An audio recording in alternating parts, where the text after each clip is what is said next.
Hey, welcome back, everyone. You're listening to Ready, Set, Sold with Bryan Vogt. And hey, don't forget us to like us on Facebook.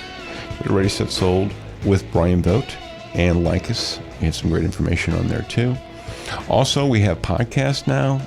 By all means, if you've missed a show, if you want to go back to a show, go to iTunes or go to Google Play, and they're all lined up, and you can listen to whatever segment that you want. Just so you know, it's available to you, and we're really excited about that. My whole goal is to get this information out to as many people as possible, people looking to sell, so that you don't have to go through some of the trials and tribulations that sellers do run into, that you have the information that can make an impact on selling your biggest investment for most people of their lives.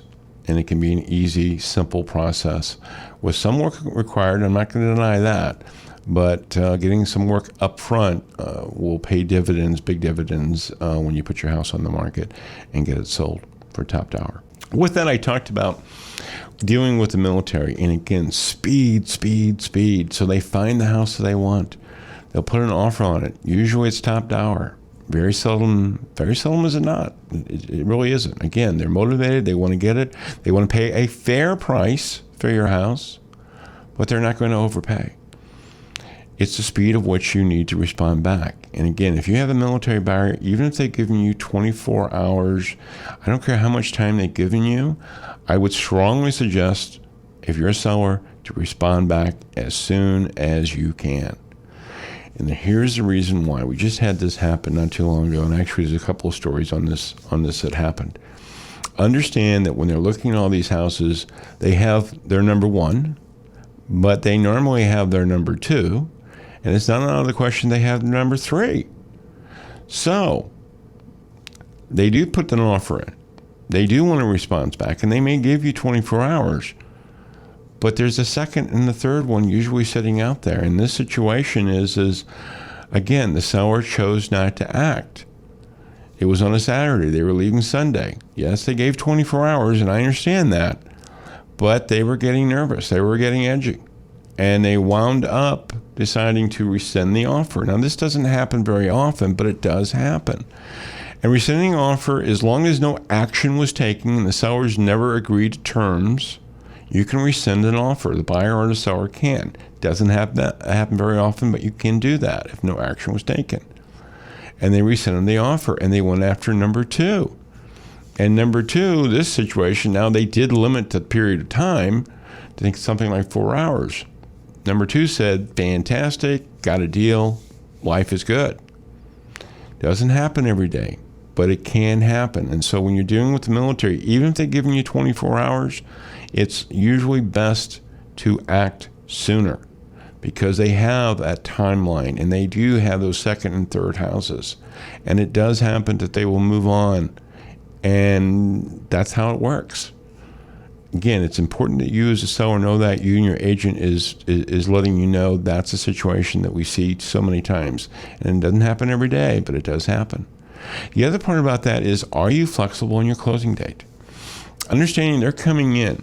And yes, traditionally 30 days is a normal closing date. But many times they're coming in, but they're not going to have to report to Scott Air Force Base for maybe 60 or 90 days. Do you have some flexibility of maybe pushing it back out to 2 months? Maybe even 2.5 months. We had a situation where the military person, again, gave top dollar. Naturally, the military have one of the best financing options there is. It's a VA loan. It used to be years ago, the VA loans were more difficult. Now, they're probably one of the easiest loans to work with if you're a seller. It's so simple. But so you have that military person. Can you work with them? Can you do 2.5 months? We just had, like I said, a situation where the seller decided to say, yeah, we'd like to be out in 30 days, but we'll work with you 2.5 months. Got a deal closed. Life was good. Same scenario, though. We've had sellers say, nope, not going to budge, 30 days, I got to be out, whatever. Bottom line is when it came down to it, remember, they usually have more than one choice. They said thank you, but no thank you, and they went to the second choice. And they got their closing date. Again, it's an easy thing to know. Now, maybe you don't have flexibility. If you don't, you don't. And that's okay. But just remember, most of the times you usually have some play. And remember, you're dealing with a military buyer that has a fantastic loan. They have a fantastic rate of closing. They are motivated buyers that need to buy and want to buy, and they want to buy your home. So even though you might not want that closing date, in most cases, it's best to try and match that closing date to what they have. And the other part about that, when it comes down to timing-wise, it's availability. I'll give you a quick example, a quick story. Some buyers, they were in the $450,000 range, military buyers, and yes, there are military buyers that buy in that price range in the Metro East. And what had happened was they saw some houses, but they happened to drive by a house that they didn't really catch before. They saw on the internet, but it attracted their attention. It wasn't on a list of houses to see. The agent called the seller, or the selling agent at that time, and said, "Hey, can we get in? We're literally sitting in the front door. Our car's parked in front of the house." The seller said, absolutely. She was there. She had her kids there. 5 minutes, she was out the door. The military buyers walked in, loved the home, went and looked at a few more houses, asked for a second showing. By that evening, they put an accepted offer, and those sellers had sold their home.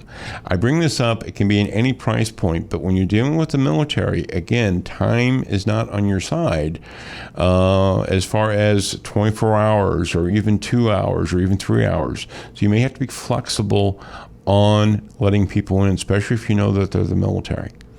So be aware of that, be conscious of that. We've seen the other situation where the military person has said, they wanted to look at a house. It wasn't on their list. They understand that it was short notice, but they really had some interest in the home. And the seller said, no, I've got to have this. I have to have this. I have to have that. And it wasn't like they came back the next day. They already had their next day already filled up with what houses they wanted to see. And they moved on. You don't want to be in that situation. Let them look at it. Look, it doesn't have to be perfect. Look, we have our bad days. That's okay. Military buyer, for that matter, any buyer, you want them to get them in there. But either way, you want to make sure that you have that showing, especially with the military person. With that said, hey, this and much, much more is in the book. Go to readysetsold.org, not .com. Get the book. It's absolutely free. The next segment, we're going to do not only a recap of what we talked about, putting it all together, but guess what? We're going to do the tip of the week. Stay tuned. Talk to you soon.